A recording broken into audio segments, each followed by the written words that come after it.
ఏటో చెప్తానని చెప్పి పిలిచావు. చెప్తావని నేను, అడుగుతావని నువ్వు. ఏట్రా ఇదే? అదే ఎలా చెప్పాలని. ముక్కుతో చెప్పరా, చెప్పగనవా? లేదు కదా. నువ్వు కూడా ఇదే చెప్తాను.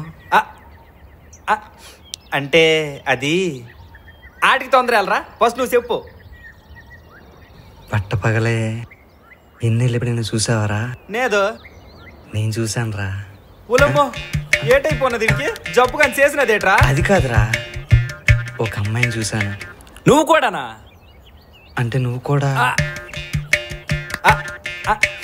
దేన్నైనా పోలీసు చూసి చెప్తే బాగుంటదేమో. అర్ధరాత్రి సూర్యుడిని ఎప్పుడైనా చూసినవేట్రా? ఏట అనట్లేదేటీడు? ఏట్రా బానేదా? సర్లే కానీ ఆ అమ్మాయి పేరేటి? తెలీదురా. ఊరు తెలీదు. సరి పోనాది. అసలు ఊర్రా పిల్ల?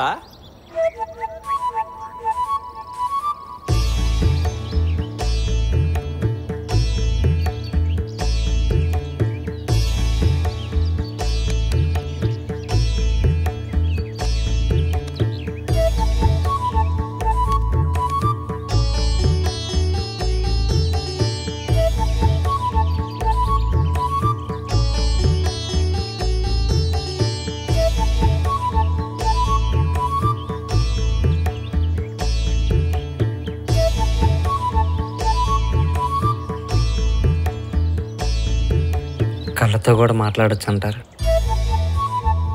నిజమే, తను కళ్ళతో మాత్రమే మాట్లాడగలదు. అదేంటి?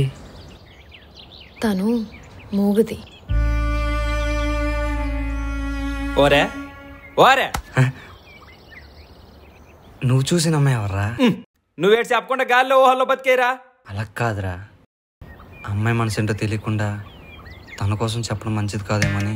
ఆహా, నాన్న చెప్పడం కూడా మంచిది కాదైతే నాన్న కూడా గాల్లోనే చూసుకుంటున్నాం. మాటరాని మౌనమిది. కైసీ బాబాయ్,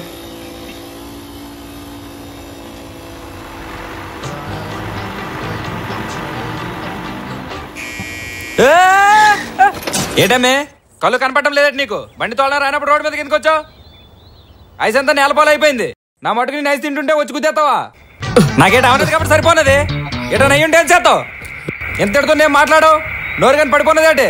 నువ్వు పాట ఎంత గట్టిగా పాడినా సుఖం లేదురా అయ్యా.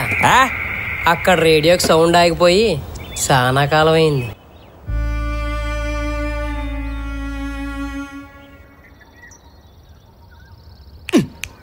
అయిందా? అమ్మాయి గురించి చెప్పవా? చెప్పను. పోనీ తనకనే చెప్తావా? చెప్తాను. సర్లే, నీ ప్రేమ ఫలించాలని మనస్ఫూర్తిగా కోరుకుంటున్నాను రా. All the best. నీకు కూడా ఆల్ ది బెస్ట్.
నమస్తే అండి. నమస్తే.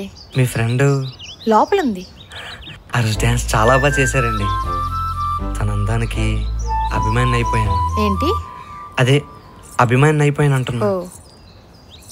యమునా తిను. రాము నీ డాన్స్కి పెద్ద అభిమాని అంటవే. నెమ్మలు నాట్యం చేయడం మీరు ఎప్పుడైనా చూసారా? లేదే. మన గుడిలో నేను చూశాను. పెద్ద ఒక బిడివు.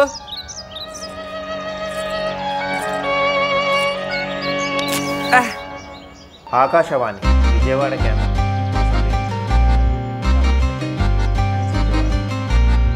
బాగుందండి, బాగుంది. కృష్ణ గారు రేడియోలో ప్రతి హిందూ పండక్కి నీ పేరేంటి? కార్యక్రమాలు మొదలయ్యాయి.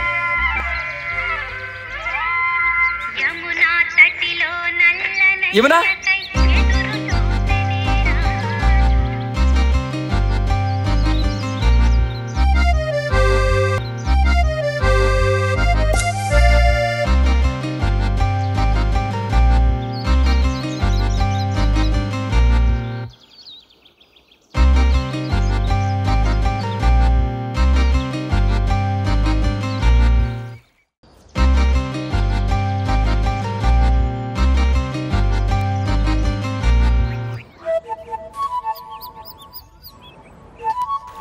మీరు అలా సైకిల్ చేస్తుంటే ఎలా ఉంటుందో తెలుసా? మాటలేరాని చిలక పాటలు పలుకుతున్నట్టు ఉంటుంది. మీరేం మాట్లాడినా కవితలు చెప్తున్నట్టే ఉంటుంది. కవితలు రాసే వాళ్ళ కథలు చాలా బాధాకరంగా ఉంటాయంటారు, నిజమేనా? మీరెప్పుడు నాకు అలా అనిపించలేదే. ఈ ప్రకృతి కూడా బయటకు అందంగానే కనిపిస్తుంది, కానీ లోపలంతా బాధ ఉంటుంది.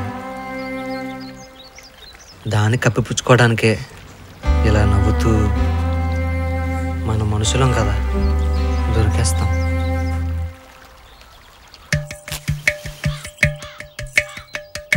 ఏంటి లింక రానేదో? ఈడేనా? ఓ సోస్ వచ్చినారేటి? నువ్వు కూడా కలుగుతావు ఏంటి?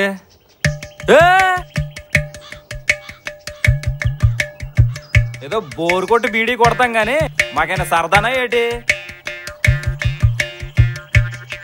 ఏటంటుంది? నీకే కాదు, మాకు కూడా బోరు కొడుతుంది. ఇటు మీకు కూడా బోరు కొడుతుందా? ఇప్పుడు చూడండి గజాల వారి తప్పిడి గుళ్ళు గానం మీ కృష్ణగాడు.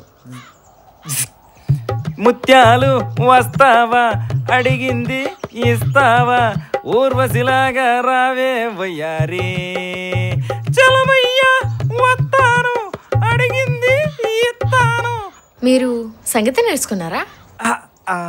ఎందుకు అలా అడగాలనిపించింది? అలాంటిదేం లేదే. నేర్చుకోవాల్సింది ఏనలాగ సత్తను.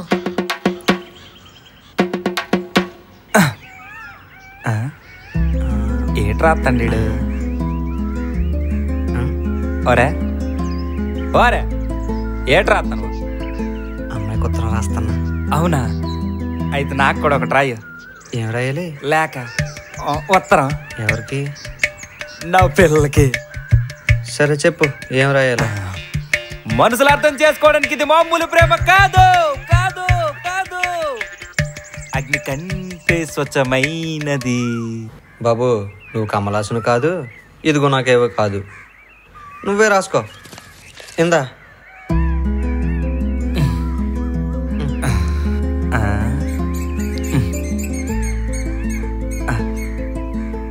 ఒరే ప్రేమ ఎట్టాంటిదంటే ఇగో రాత రానివాడి చేత కూడా లేక రాయిత్తందిరా.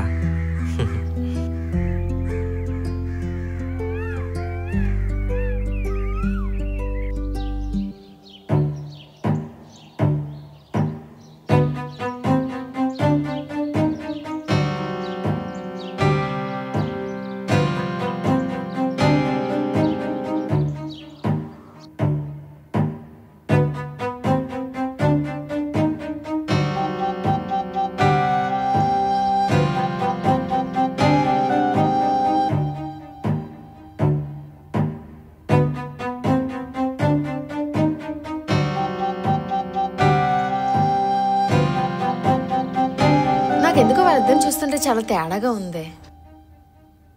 ఒంటరి దానివని సనువు తీసుకుంటున్నారేమో.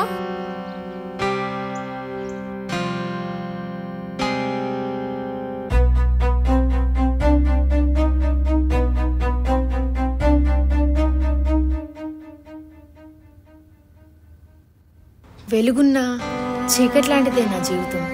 బాధ తప్ప బాధ్యతగా చూసుకోవడానికి ఎవరూ లేరు. అలాంటి నా జీవితంలోకి మళ్ళీ సంతోషాన్ని అందించింది రామకృష్ణుల పరిచయం. వాళ్ళ మీద నాకు, నా మీద వాళ్ళకి ఎలాంటి చెడు ఉద్దేశం లేదు. మా మధ్య ఉన్నది స్నేహబంధం మాత్రమే.